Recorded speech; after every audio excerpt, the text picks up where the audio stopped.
en Tamaulipas y entidades norteñas. El presidente de México anunció que se redoblarán operativos para garantizar la seguridad de familias de la zona y calificó de ingenuos a quienes piden detener la ofensiva contra la delincuencia organizada. Y es erróneo pensar que esa violencia va a desaparecer, como algunos sugieren, si el gobierno simplemente dobla las manos y deja de actuar en contra de los criminales. ¡Qué ingenuo! Por el contrario, el repliegue del gobierno federal, que está enfrentando directamente a los criminales, significaría darles el paso franco y licencia para matar. En tanto, tras el arribo a la Ciudad de México de 70 cadáveres provenientes de San Fernando, Tamaulipas, al servicio médico forense, este día continuó la llegada de personas de distintas entidades en búsqueda de familiares desaparecidos. Tal es el caso de un padre de familia originario de Guerrero, quien busca a su hijo. Refiere que este se dirigía hacia los Estados Unidos y nunca más lo volvió a ver. A él lo bajaron del autobús el 25 de marzo en San Fernando, Tamaulipas. Estos señores están matando a mucha gente inocente porque mi hijo no andaba con nadie, él estaba en Estados Unidos, vino de vacaciones. Proveniente del Estado de México, otra persona precisó que su familiar desapareció en las inmediaciones de Ciudad Mier, Tamaulipas. Ahorita que nosotros escuchamos por las noticias en los medios, por eso es que venimos aquí al Servicio Médico Forense a ver si entre las personas que localizaron se encuentra mi familiar. Evidentemente. La solicitud de 22 congresistas encabezados por el líder de la mayoría demócrata en el Senado, Harry Reid, pidiendo al presidente Obama que use el poder ejecutivo y conceda una acción diferida a todos los jóvenes afectados por la no aprobación del DREAM Act, es decir, que se suspenda la orden de deportación, viene generando polémica con la Casa Blanca, pues para el gobierno Obama esto sería romper la ley. Con respecto a la noción de que yo puedo suspender la deportación a través de una orden ejecutiva, eso no es así. Hay suficientes leyes en nuestros libros por el Congreso que nítidamente dicen cómo tenemos que hacer cumplir nosotros nuestro sistema sobre migración. Para mí, sencillamente, a través de una orden ejecutiva, ignorar esos mandatos congresionales no estaría de acuerdo con mi rol correcta como presidente. Otra medida que tampoco goza de mucha simpatía en el gobierno es la solicitud de otro congresista demócrata por Nueva York que ha pedido parar las deportaciones de indocumentados sin antecedentes criminales. Lo que entendemos de la carta del senador es que no le está diciendo al gobierno que pare la aplicación de la ley. Para los defensores de la comunidad inmigrante, el presidente Obama cuenta con las facultades para corresponder a estas solicitudes que buscan aliviar la situación de miles de inmigrantes frustrados ante la negativa del Congreso estadounidense de aprobar una reforma migratoria integral. Aquí no hay cuestión si se tiene o no el poder para hacerlo. Él tiene la autoridad. Todas las agencias de inmigración en el mundo tienen el poder discrecional para tratar a ciertos individuos de acuerdo a su caso o prioridad. El presidente Obama y un grupo de congresistas demócratas se reunirán en las próximas semanas para tratar de abordar y lograr una solución, por lo menos frente a estas solicitudes. Segundo fue William Snyder, un representante de origen anglo que cuenta con el apoyo de colegas latinos. Su proyecto, el HB 7089, criminaliza a quien no tenga documentos en este estado. El hecho de criminalizar la presencia en los Estados Unidos en este momento es una violación civil. En la Florida, donde la mayoría de la población es hispana, tampoco se entiende que la misma ley faculte a la policía a detener por sospecha, es decir, por apariencia física. Industrias como la hotelería y la agrícola serían las primeras afectadas, dicen estas organizaciones. Cuando nos toque salir al supermercado a comprar tomates, lechuga, o cuando simplemente querramos ir a tomarnos un café a cualquier sitio, cuando ese cafecito nos cueste tan caro, vamos a decir por qué. Los estudiantes acusan a los congresistas de origen hispano de querer negarles un derecho por el cual esos mismos políticos rogaron en el pasado. Estamos muy enojados que representantes como López Cantera tienen la idea de pasar algo así cuando él representa una comunidad como la comunidad de Miami. Y 13 votos a favor y 59 en contra, los representantes ratificaron la medida que ya había sido aprobada por el Senado de Georgia. La legislación HB 87, similar a la polémica iniciativa SB 1070 de Arizona, concedería derechos a agentes federales para que verifiquen el estatus migratorio de personas sospechosas de cometer algún delito. Además, les permitiría detener a quienes estén ilegalmente en el país. Con esta normativa, los empresarios deberán controlar la situación migratoria de sus empleados en una base de datos federal llamada E-Verify. Políticos y residentes que defienden el proyecto de ley señalan que los inmigrantes indocumentados son los causantes de los problemas económicos y sociales en el estado de Georgia y ven en esta legislación una salida positiva al problema que, según ellos, el gobierno federal no ha podido resolver.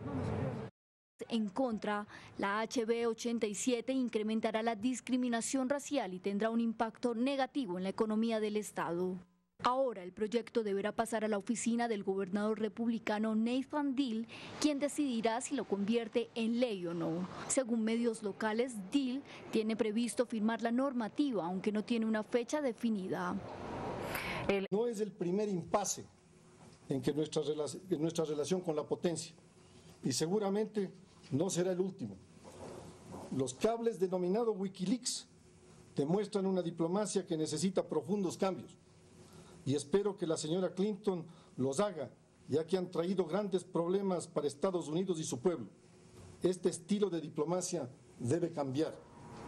La Plada, como una ONG de asistencia a niños sin hogar, llevaba a los menores a Alemania con la promesa de ofrecerles un mejor futuro. Según informó la policía de Berlín, en realidad se trataba de una banda de traficantes de menores que los vendía a pederastas que presuntamente pagaban altas sumas de dinero. Los niños en su mayoría procedían de la isla caribeña de Haití. Eran menores huérfanos o abandonados a causa del terremoto que devastó la nación en enero de 2010. Una vez se cumplía el plazo normal de la visa de 3 meses, se les hacía retornar a sus países de origen con graves daños psíquicos, según explicaron las autoridades. El primer paso para desarticular la red fue la detención de 2 de sus miembros en el aeropuerto alemán de Múnich. Los hombres fueron apresados cuando intentaban entrar al país acompañados de un niño costarricense de 10 años de edad con documentación falsa. Por el momento se desconoce la dimensión de la red y de sus clientes, pero está en marcha una exhaustiva investigación. La invasión de Bahía de Cochinos. En abril de 1961, 1.400 exiliados cubanos, ayudados por la CIA, intentaron sin éxito derrocar a Fidel Castro. Este viernes, el líder de la revolución responsabilizó al capitalismo y no al expresidente de Estados Unidos, Dwight Eisenhower, del fallido operativo. El 17 de abril de 1961, un grupo de 1.500 hombres al mando de José Pérez San Román llegaron a Playa Girón en la isla de Cuba procedentes de Nicaragua con el firme propósito de derrocar al actual gobierno con Fidel Castro como comandante en jefe. Apoyados por Estados Unidos y bajo el entrenamiento de la CIA, los valerosos militares ingresaron al país desconociendo los inconvenientes que marcarían el histórico fracaso del principal intento de invasión a Cuba.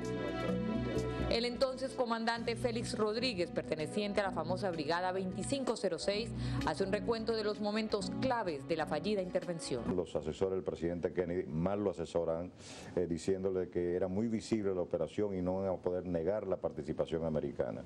Y es totalmente inocente e infantil negar una participación del gobierno americano cuando estamos desembarcando tanques, vehículos pesados, aviación, cohetes, bombas. Era risible que pudiera pensar que se podía negar eso.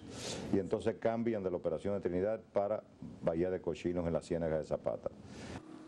Con el cambio de gobierno en Estados Unidos, el entrante presidente John F. Kennedy pasaría a ser quien dispuso la invasión, cambiando los planes originales de Eisenhower, por lo que algunos excombatientes lo tacharon de traidor. Toda la responsabilidad de la operación y él lo asumió así después del fracaso de Girón. Sin embargo, yo creo que precisamente eso mismo le costó la vida. Con esta derrota, 1.189 hombres fueron capturados y más de un centenar perdieron la vida. En contravía de lo planeado, Cuba mostró al mundo el gran poder del que gozaba en estos momentos, hecho del que aún se vanagloria el exmandatario Fidel Castro. Menos pueden producir variaciones del nivel del mar. Uno de los más importantes es la variación de la presión atmosférica, que puede llegar a ser variar las mareas del orden de 50 centímetros. Algunos llaman a estas variaciones mareas barométricas. La influencia del Sol y la Luna es muy importante, tanto que ese poder de atracción que se observa sobre los fluidos se observó también sobre las masas continentales. Así, en algunas zonas del planeta, las mareas teóricas eran diferentes a las que realmente se producían, debido a que la superficie también era atraída por los astros. Buen ejemplo de este influjo lo pudimos comprobar este año cuando la Luna se situó en su punto más cercano a la Tierra desde 1993, lo que provocó mareas excepcionalmente altas. Cuando los ejes mayores de los dos elipsoides están alineados, la amplitud de las mareas es máxima y se llaman mareas vivas. Esto sucede en las lunas nuevas y en las lunas llenas. En cambio, cuando el eje mayor de cada elipsoide está alineado con el eje menor del otro, la amplitud de las mareas es mínima. Esto sucede en los cuartos menguantes y los cuartos crecientes. Estas mareas se llaman mareas muertas o mareas de cuadratura. En general, las mareas son más notables en las zonas de costa, donde la amplitud de las mismas es de apenas un par de metros, pero hay ciertas zonas del planeta donde este fenómeno es un espectáculo sin parangón. Es el caso de Mont Saint-Michel, en Francia, donde la marea alcanza los 13,6 metros de amplitud. O la bahía de Fundy, en Canadá, donde llega a alcanzar los 12 metros.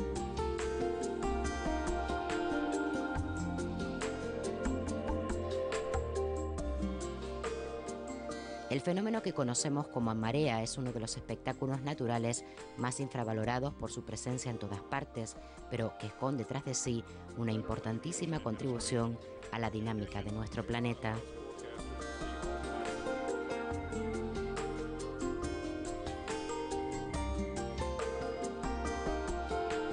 No debemos olvidar que las mareas son un proceso energético y, como tal, afectan a la Tierra de forma sigilosa e imperceptible, aumentando la duración del día un segundo cada 59.000 años, en un baile entre agua y tierra que seguirá una vez que nosotros ya no estemos aquí.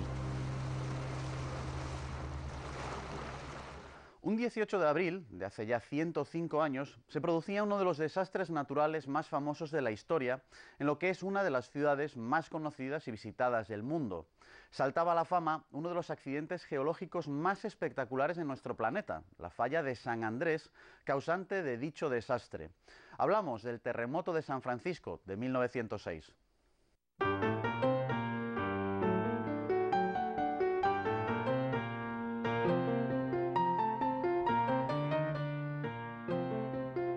En la costa oeste de los Estados Unidos se encuentra una de las ciudades más cosmopolitas de esta nación, San Francisco, en el estado de California.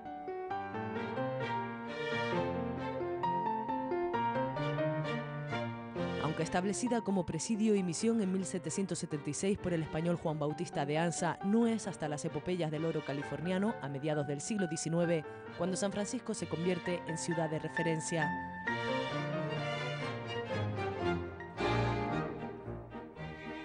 Atrae a más de 300.000 personas en busca de su particular El Dorado.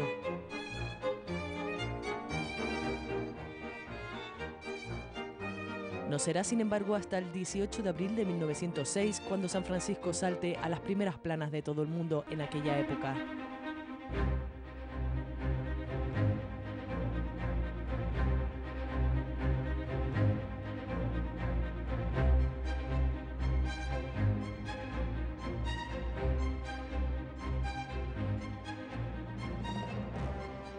Esa mañana temprano, a las 5:12 de la madrugada, un fuerte terremoto, hoy establecido en una magnitud de 7,9 grados en la escala de Richter, sacudía toda la bahía de San Francisco.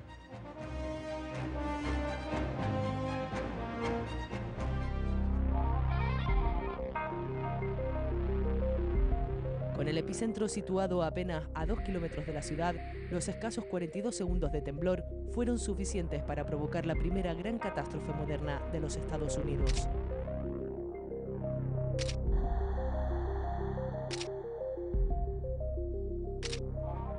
La responsable de esta tragedia es hoy una gran conocida no solo en los Estados Unidos, sino en todo el mundo, y se trata de la falla de San Andrés. Un fragmento de la misma de unos 480 kilómetros de longitud se desplazó en la horizontal hasta un máximo de 8,5 metros, provocando daños que en la escala de Mercalli alcanzarían el grado 9, equivalente a la categoría de devastador.